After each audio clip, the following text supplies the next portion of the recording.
Rasulullah adalah penghulu para rasul.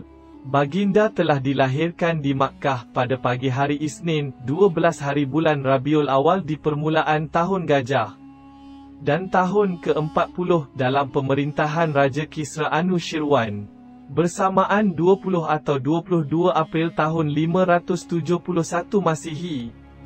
Sebaik sahaja baginda dilahirkan, ibunya Aminah segera memberi tahu kepada Datuk Baginda Abdul Muttalib mengenai perkhabaran yang baik itu.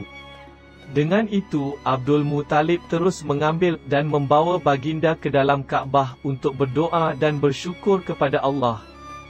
Beliau telah memilih nama Muhammad sebagai nama kepada cucunya.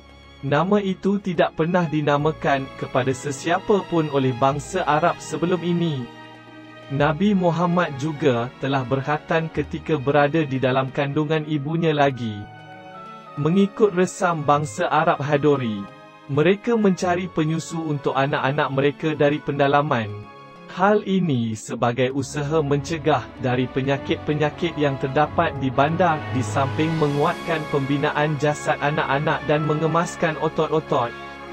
Malah ianya juga sebagai cara untuk membantu lisan bahasa Arab dengan bahasa yang baik sejak dalam buaian lagi. Untuk itu, Abdul Muttalib telah berusaha mencari penyusu-penyusu untuk Rasulullah. Dengan itu, beliau telah menyerahkan Muhammad kepada Bani Sa'ad bin Bakir, iaitu Halimah binti Abi Zuaid. Suaminya dikenali sebagai Al-Harith bin Abdul Kira, bergelar Abu Kabsyah, dari kabilah yang sama. Semasa baginda bersama Halimah, Halimah telah menyaksikan banyak keberkatan-keberkatan pada Rasulullah. Halimah menceritakan, beliau telah keluar dari kampung bersama suaminya dan disertai oleh anak kecil yang masih menyusu. Beliau keluar bersama-sama wanita Bani Sa'ad dalam usaha mencari anak-anak susuan. Halimah telah keluar dengan menunggangi keldai betina, Kamra panggilannya, dan bersama dengan unta-unta peliharaan. Unta-unta itu dalam keadaan kurus dan tidak mengeluarkan susu setitik pun. Malah ada ketikanya, beliau tidak dapat tidur, kerana anak kecilnya menangis di sepanjang malam lantaran kelaparan disebabkan dadanya tidak dapat mengenyangkan dan untanya juga tidak dapat mengeluarkan susu. Namun demikian, beliau masih tetap mengharapkan rezeki yang akan datang. Beliau keluar dengan keldai betina itu hingga pecah-pecah dan berdarah kaki kerana membawa muatan berat. Permusafiran itu terasa amat berat, keletihan dan kelaparan. Sehingga akhirnya, rombongan musafir itu sampai juga di kota Makkah untuk mencari anak-anak susuan. Setiap dari rombongan musafir itu telah diajukan Rasulullah untuk penyusuannya. Maka setiap orang pula menolaknya apabila diceritakan tentang keyatimannya. Kerana sebagai ibu susu, mereka mengharapkan budi baik dari si bapa dan bukan dari anak yatim.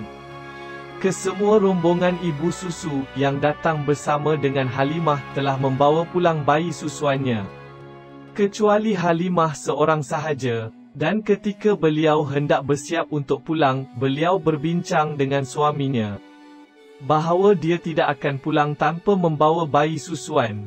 Halimah pun pergi untuk mengambil dan menerima baginda dengan keadaan terpaksa disebabkan tiada lagi bayi yang lain. Setelah Halimah dukung baginda dan sebaik sahaja meletakkannya ke riba, terasa dadanya dipenuhi susu, maka baginda pun menghisapnya hingga puas. Anak Halimah pun menyusu juga hingga puas dan tertidur. Selepas itu, suaminya pergi ke unta dan didapati uncang susunya penuh dengan susu. Beliau memerahnya, lalu diminumnya dan diberi kepada yang lain-lain. Kesemuanya puas dan kenyang pada malam itu, dan mereka dapat tidur dengan nyenyak. Setelah itu, mereka pun bergerak keluar dari kota Makkah. Halimah menunggangi keldai betina itu. Di atasnya juga, beliau membawa Rasulullah.